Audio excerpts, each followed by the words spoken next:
नमस्कार मित्रों, Gondal market yard में घऊनी हराजी चालू थी गई है। तो आज बजार भाव शू निकले चालो आप जोईए भाई।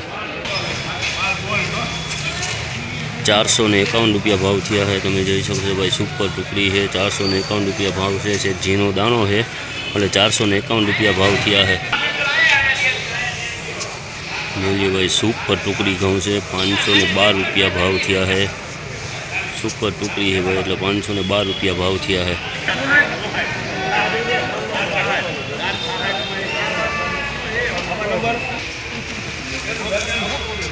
466 रुपया भाव थी गया है भाई। सेज सफ़ेद दाणो है એટલે 466 रुपया भाव थिया है। તમે જોઈ શકો છો 466 रुपया भाव थिया है। जोइए भाई पुतरावाला घऊं से એટલે 466 रुपया भाव थिया है। 466 रुपया भाव थिया है। 466। चलिए भाई टुकड़ी घऊं से सुपर टुकड़ी घऊं से 512 रुपया भाव थिया है। टुकड़ी घऊना 512 रुपया भाव थिया है भाई। सुपर टुकड़ी हो,